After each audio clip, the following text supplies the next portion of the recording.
श्री शिवाय नमस्तुभ्यम। हर हर महादेव। माता पार्वती और भगवान भोलेनाथ का आशीर्वाद आप और आपके परिवार पर सदा सर्वदा बना रहे। आज सावन मास महात्म्य कथा श्रृंखला का 20वां दिन है। आज भगवान शिव देवी पार्वती को श्राद्ध विधि के बारे में बता रहे हैं, जो कि बहुत ही महत्वपूर्ण और रोचक होने वाला है। आप सभी को आज के अध्याय को जरूर सुनना चाहिए। महादेव जी कहते हैं, हे देवी, अब मैं श्राद्ध की विधि बतलाता हूँ, ध्यान पूर्वक सुनो। श्राद्ध के एक दिन पहले अपशव्य होकर पितरों के प्रतिनिधि भूत ब्राह्मणों को निमंत्रित करें कि आप लोग पितृ कार्य संपन्न करें और मुझ पर प्रसन्न हो। इस प्रकार ब्राह्मणों को आमंत्रित करने के लिए अपनी जाति के विश्वस्त पुरुषों को भेजना चाहिए। बिना फटा हुआ वस्त्र पवित्र माना गया है। अगर मूर्ख ब्राह्मण अपने सामने ही रहता है और गुणवान अपने से बहुत दूर बसता हो तो गुणवान को भी श्राद्ध का निमंत्रण देना चाहिए, लेकिन मूर्ख को त्यागना नहीं चाहिए। जो अपने निकटवर्ती ब्राह्मण को पतित न होने पर भी त्याग कर दूर रहने वाले गुणवानों की पूजा करता है, वह घोर नरक में जाता है। वेद विद्या और व्रत में निष्णात श्रोत्री ब्राह्मण अगर घर पर आ जाए तो विधि पूर्वक उसका पूजन करके मनुष्य परम गति को प्राप्त होता है। दोनों संध्या जप, भोजन, दंत धावन, पितृ कार्य, देव कार्य, मूत्रोत्सर्ग, मलोत्सर्ग, गुरु के समीप तथा यज्ञ, इन अवसरों पर जो मौन रहता है वह स्वर्ग में जाता है। अगर जप आदि में किसी तरह मौन भंग हो जाए तो वैष्णव मंत्र का उच्चारण और भगवान विष्णु का स्मरण करना चाहिए। दान, स्नान, होम, भजन और देव पूजन में देवताओं के लिए सीधे कुछ उपयोग में लाए जाते हैं और पितरों के लिए द्विगुण भुगन कुश उत्तरमुख होकर देवताओं का और दक्षिण मुख होकर पितरों का कार्य करना चाहिए। अग्नि, भस्म, जौ और जल से जिन्न बना देने पर तथा चौखट बीच में होने पर भी पंक्ति दोष नहीं होता। इष्ट श्राद्ध में क्रतु और दक्ष वृद्धि, श्राद्ध में सत्य और वसु, नैमित्तिक श्राद्ध में काल और काम्य, श्राद्ध में अधव और वियोचन तथा पार्वण श्राद्ध में पूर्वा और आर्धव नाम के विश्व देवों का आह्वान पूजन बताया गया है। पलाश के पत्ते में श्राद्ध करने से ब्रह्मा तेज की वृद्धि होती है। पीपल के पत्ते में श्राद्ध भोजन करने वाला राजाओं का मान्य होता है। पाकड़ के पत्तल में श्राद्ध भोजन करने से सब भूतों पर प्रभुत्व प्राप्त होता है। वट के पत्ते में भोजन करने से पुष्टि, प्रजा, वृद्धि, प्रज्ञा, धरती और स्मृति की प्राप्ति होती है। गंभीरी का पत्ता राक्षसों का नाश करने वाला और यशोदायक होता है। महुए के पत्ते में भोजन करने से उत्तम सौभाग्य प्राप्त होता है। अर्जुन वृक्ष के पत्ते में श्राद्ध करने वाला सब अभिष्ट फलों को प्राप्त कर लेता है। मदार के पत्ते में श्राद्ध करने से उत्तम कांत और प्रकाश की प्राप्ति होती है। बांस के पात्र में श्राद्ध करने वाले पुरुष के खेत, बगीचे और पोखरे में सदैव मेघ पानी बरसते हैं। सोने चांदी के पात्रों में श्राद्ध करने से पूर्वोक्त सभी पत्रों के फल की प्राप्ति होती है।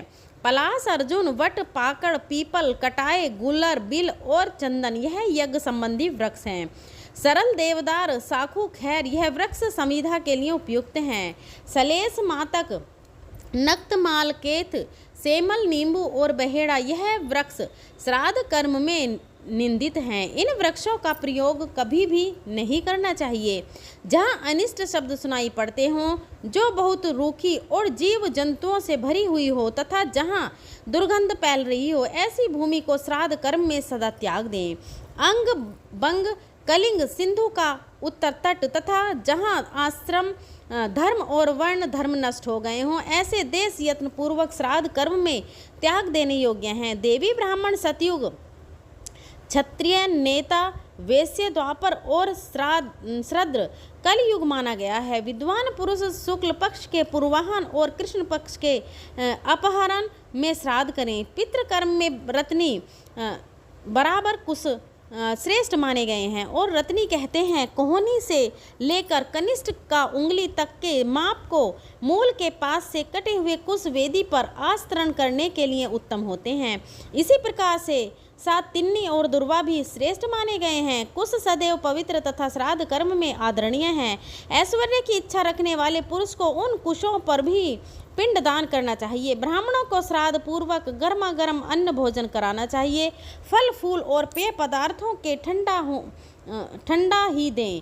जो स्नेहवश ब्राह्मणों के हाथ में नमक या व्यंजन परोसता है या फिर लोहे के पात्र से परोसता है, उस भोजन को राक्षस कहते हैं। पितृ उसे ग्रहण नहीं करते। ब्राह्मणों के पात्र में चुपचाप अन्न परोस कर संकल्प करना चाहिए। करछुल आदि में जो अन्न हो उससे उनका संबंध नहीं रहना चाहिए।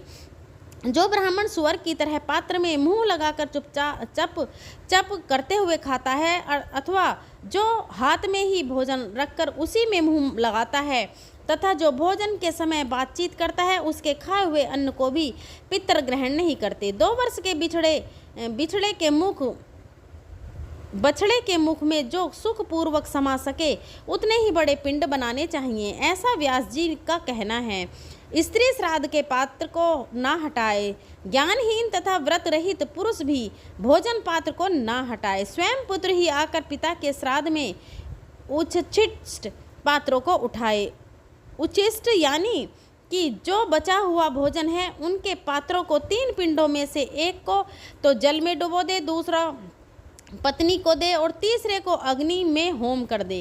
इस प्रकार पिंडों की यह त्रिविधि गति है। पितृ श्राद्ध में सामवेदी ब्राह्मण को, वैष्णव देव श्राद्ध में वैष्णव को, पुष्टि कर्म में अर्धवु अर्थात यजुर्वेदी को, शांति और कर्म में अर्थवेदी ब्राह्मण को भोजन कराना चाहिए।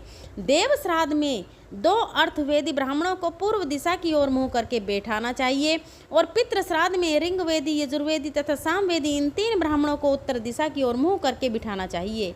चमेली, बेला और श्वेत जूही आदि फूलों का श्राद्ध में सदा ही उपयोग करें। जल से पैदा होने वाले सभी तरह के फूल और चंपा का भी श्राद्ध में उपयोग करना चाहिए। उचित है। महुआ, हींग, कपूर, मिर्च, गुड़, सेंधा नमक और चांदी यह श्राद्ध में उत्तम माने जाते हैं। ब्राह्मण, कंबल, गौ, सूर्य, अग्नि, अतिथि, तिल, गर्भ और विहित काल ये 9 कुतप माने गए हैं। रजोसला स्त्री चौथे दिन स्नान करके शुद्ध होती है, किंतु देव कार्य और पितरों कार्य में के लिए वह 5वें दिन शुद्ध मानी जाती है। धन और ब्राह्मण के अभाव में परदेश में तथा पुत्र जन्म के समय अथवा जिसकी पत्नी रजोसला हो वह आम श्राद्ध करे, यानी ब्राह्मणों को कच्चा अन्न ही दे दे, पका हुआ भोजन ना परोसे। तब सब भाइयों से सलाह करके बिना बटे हुए धन के द्वारा ज्येष्ठ भाई ने जो श्राद्ध और दान किया हो वह सबके द्वारा किया हुआ माना जाता है। हर वर्ष माता पिता की शयातिथि को जो श्राद्ध किया जाता है उसे मल मास में कभी नहीं करना चाहिए, ऐसा व्यास जी का वचन है।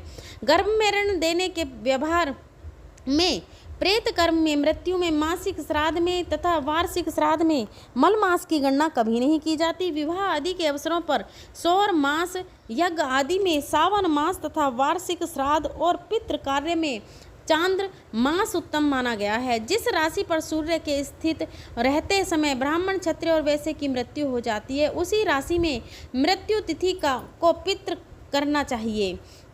इंद्रयाग, देवयाग, 10 पौर्णमास तथा आग्रहण आदि कार्य मल मास में भी करने योग्य हैं। सभी नित्य नैमित्तिक कार्यों को मल मास में यत्नपूर्वक करना चाहिए। इसी प्रकार तीर्थ स्नान, गज छाया स्नान और प्रेत श्राद्ध भी मल मास में अवश्य ही करने योग्य है। जहाँ भोजन करने वाले भाई बंधु और सगोत्र पुरुष नहीं उपलब्ध होते और अत्यंत आदि से श्राद्ध भूमि गिर जाती है, वहाँ यह सब राक्षसी श्राद्ध का लक्षण है। जो स्वयं श्राद्ध करके दूसरे के श्राद्ध में विवल होकर भोजन करता है उसके पितर पिंड और तर्पण के लुप्त हो जाने से नरक में गिरते हैं। यज्ञ और श्राद्ध के लिए न्यायपूर्वक ब्राह्मण को निमंत्रण देकर जो किसी प्रकार उसे छोड़ देता है वह पापात्मा सुकर योनि को प्राप्त होता है। देव श्राद्ध या फिर पितृ श्राद्ध में जब अशुद्धि हो जाए तब उसकी निवृत्ति होने पर ब्राह्मणों को श्राद्ध का दान देना चाहिए।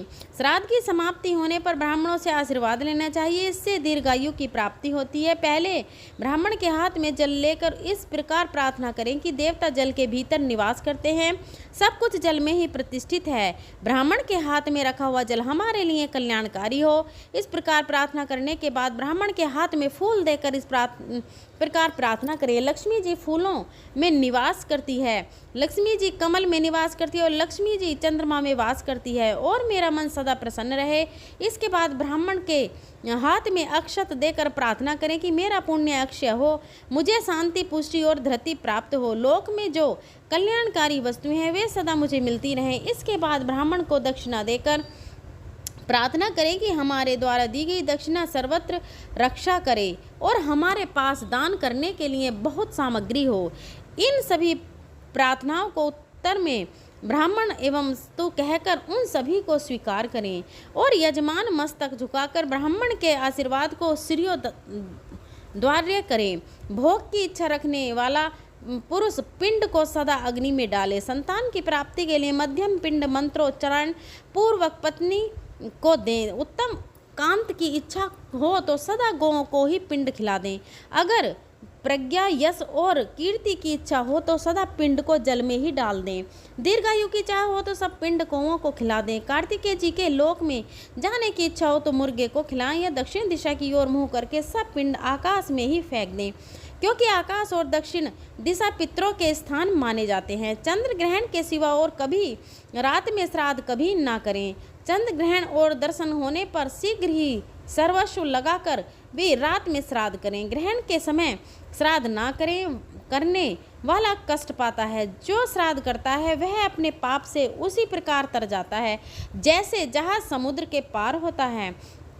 काला उड़द, तिल, जौ, गहने का चावल, महायव, व्रह, यव तथा काले और सफ़ेद तिल श्राद्ध कर्म में सदा ग्रह हैं, इनका सदा प्रयोग करना चाहिए। बेल, आंवला, मुनक्का, कटहल, आंवला, अनार, केला, सामायिक, साग और मूंग आदि वस्तुएं श्राद्ध कर्म में उत्तम मानी गई हैं। मसूर, सौंफ और कुसुम के फूल श्रद्धा में सदैव वर्जित हैं। लहसुन, गाजर, प्याज, पिंडमूल, मोरट और बड़ी मूली यह सब श्राद्ध में वर्जित हैं, इनका प्रयोग कभी ना करें।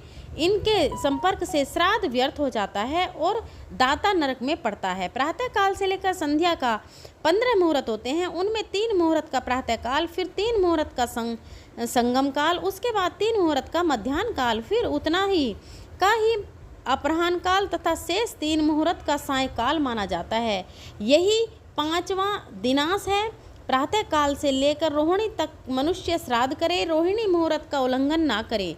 दिन के 8वें मुहूर्त को कुतुब और 9वें को रोहिणी कहते हैं। अकोदिष्ट श्राद्ध मध्याह्न में करना चाहिए। केवल जात कर्म संस्कार के समय उसे प्रातः काल किया जा सकता है। पितरों के लिए पृथक और विश्वदेव के लिए पृथक पृथक श्राद्ध करें। श्राद्ध करके ब्राह्मणों को विदा करें। इसके बाद बलि वैश्यदेव कर्म करें। अगर आग प्रज्वलित ना हो और उसमें से केवल धुआं उठ रहा हो तो उसमें हवन करने वाला यजमान अपने पुत्र के साथ अंधा हो जाता है। जहाँ दुर्गंध युक्त काले और नीले रंग की अग्नि पृथ्वी पर प्राप्त हो वहाँ पराजय होती है, ऐसा जानना चाहिए। जिससे लपटें उठती हों, जिसकी ज्वाला में कुछ पीला रंग दिखाई देता हो, जो घी और सोने के समान ददीप्यमान हो तथा जिसकी लपट प्रदक्षिण भाव से उठ रही हो, वह अग्नि संपूर्ण कर्मों को सिद्ध करने वाली होती है। चंदन, अगु, तमाल, खग, पदक, धूप, गुग्गल तथा लोबान की धूप श्रेष्ठ मानी गई है। कमल, उत्पल, सुगंधित फूल तथा श्वेत रंग के पुष्प श्राद्ध में श्रेष्ठ माने गए हैं। जौ, सुमना, छिंटी, रक्तक और कुंटक यह सभी फूल श्राद्ध कर्म में सदैव वर्जित हैं। सोने, चांदी और तांबे के पात्र पितरों के पात्र कहे जाते हैं। श्राद्ध में चांदी की चर्चा और दर्शन भी पुण्यदायक हैं। चांदी का समीप होना दर्शन अथवा दान राक्षसों का विनाश यशोदायक तथा पितरों को तारने वाला है। देवी, अब मैं अमृत मंत्र का उपदेश करता हूँ, सुनो। देवत्व पितयस महायोगिभ्य एवच नमः स्वधाय स्वाहा नित्यमेव नमो नमः। अर्थात देवता, पितर, महायोगी, स्वधा और स्वाहा इन सबको नित्य बारंबार नमस्कार है। श्राद्ध के आदि और अंत में इस मंत्र का 3 बार जप करना चाहिए। ब्राह्मणों द्वारा सदैव पूजित होने पर यह मंत्र अश्वमेध यज्ञ का फल देता है। पिंडदान के समय भी एकाग्रचित होकर इस मंत्र को जपें, इससे पितर प्रसन्न होते हैं तथा राक्षस भाग जाते हैं।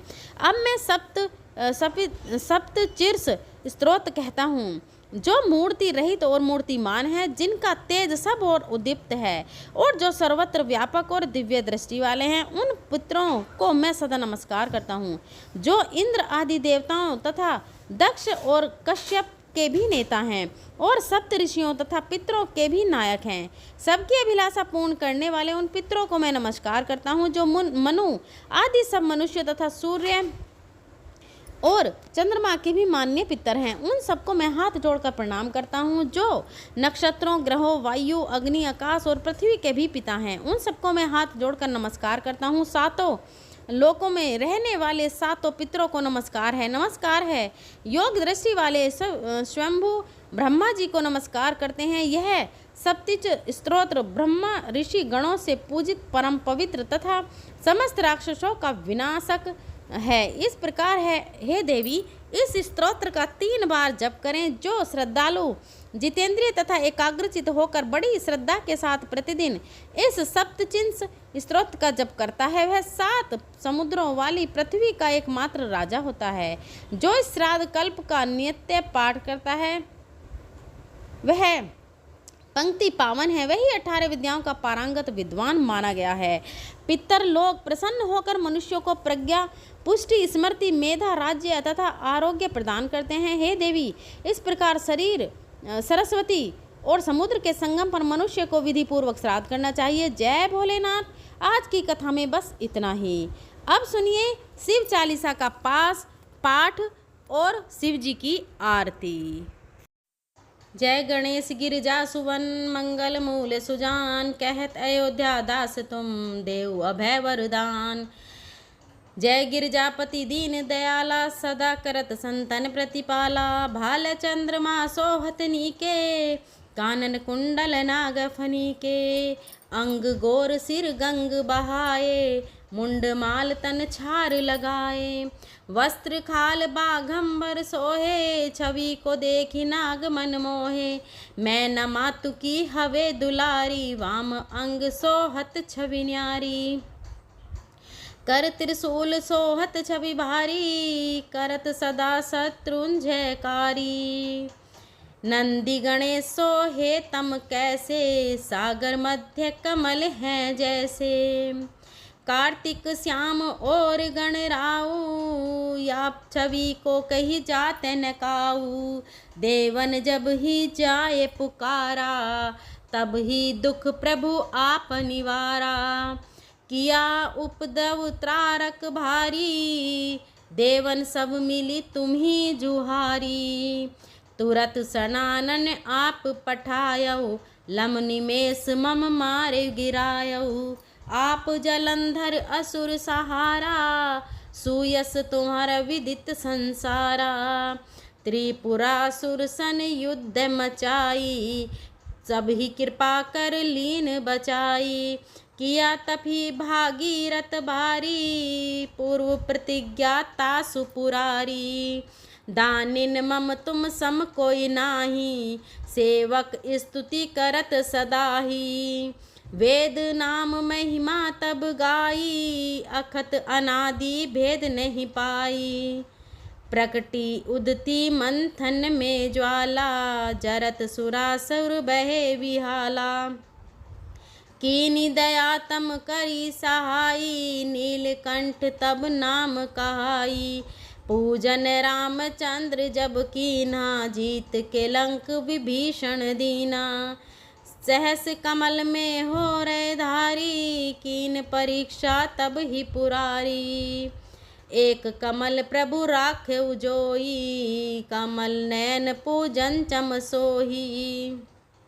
कठिन देख भक्ति देखी प्रभु शंकर भये प्रसन्न दिए इच्छित जय जय जय अनंत अविनाशी करत कृपा सबके घटवासी दुष्ट सकल नित मोहि सतावे भ्रमत रहो मोहि चैन न वे त्राही त्राही में नाथ पुकारो यही अवसर मोहि आन उबारो ले त्रिशूल शत्रुन को मारो संकट से मोहि आन उबारो मात पिता भ्राता सब होई संकट में पूछत नहीं को स्वामी एक है आस तुम्हारी आए हरू मम संकट भारी धन निर्धन को देत सदाही जो कोई जाचे सो फल पाही स्तुति कही विधि करही तुम्हारी क्षमो नाथ अब चूक हमारी शंकर हो संकट के नासन मंगल कारण विघ्न विनाशन योगी यति मुनि ध्यान लग वे शारद नारद शीस नवावे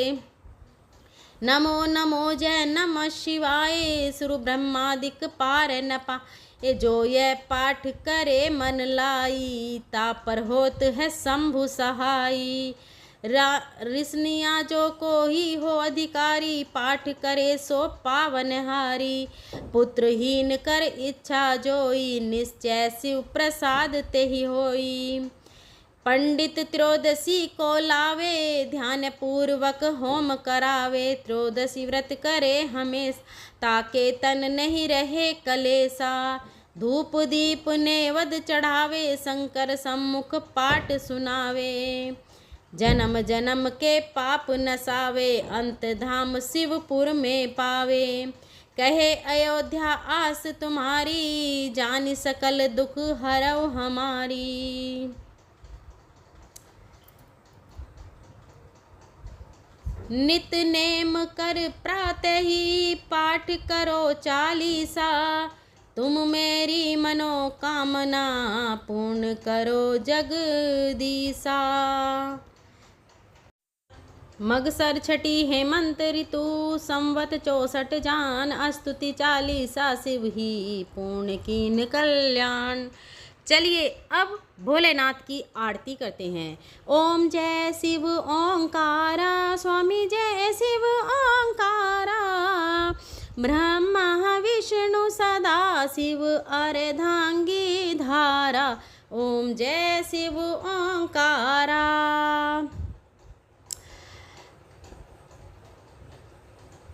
एकानन चतुरानन पंचानन राजे स्वामी पंचानन राजे हंसासन गरुड़ासन वृषवाहन साजे। ओम जय शिव ओंकारा। दो भुज चार चतुर्भुज 10 भुज अति सोहे स्वामी 10 भुज अति सोहे त्रिगुण रूप निरखता त्रिभुवन जन मोहे। ओम जय शिव ओंकारा। अक्षय माला वन माला मुंड माला धारी स्वामी मुंड माला धारी चंदन मृग मद सोहे चंदन मृग मद सोहे भाले शशिधारी। ओम जय शिव ओंकारा। श्वेतांबर पीतांबर बाघांबर अंगे स्वामी बाघांबर अंगे सनकादिक गरुड़ादिक सनकादिक गरुड़ दिके भूतादिक संगे। ओम जय शिव ओंकारा। करके मध्य का मंडलु चक्र त्रिशूल धारी स्वामी चक्र त्रिशूल धारी सुखकारी दुख हारी जगह पालनकारी। ओम जय शिव ओंकारा।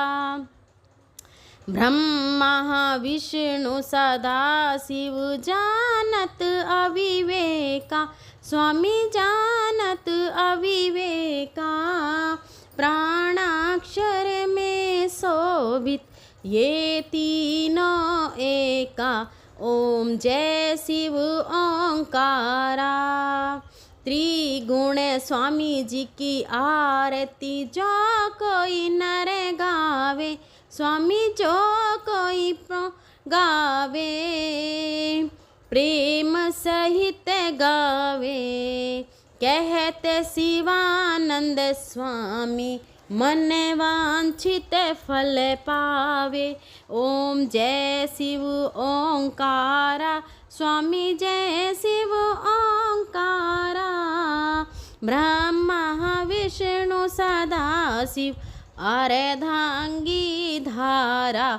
ओम जय शिव ओंकारा। जय भोलेनाथ। भक्तजनों, अगर वीडियो आपको पसंद आई हो तो वीडियो को लाइक करके अपने दोस्तों में, अपने परिवारजनों में ज़रूर शेयर करिएगा, ताकि भोलेनाथ का आशीर्वाद उनको भी प्राप्त हो और साथ में आपको भी प्राप्त हो। और हमारे चैनल सुविचार विद रीना को ज़रूर सब्सक्राइब करिएगा, बेल आइकन को प्रेस करिएगा, ताकि आने वाली सभी वीडियो की नोटिफिकेशन आपको मिल सके। अगर मेरे बोलने में कहीं भी गलती रही है तो मैं हाथ जोड़कर माफी चाहती हूँ। मिलते हैं अगली वीडियो में, तब तक के लिए धन्यवाद। जय भोलेनाथ, जय हरि विष्णु। अभय वरदान।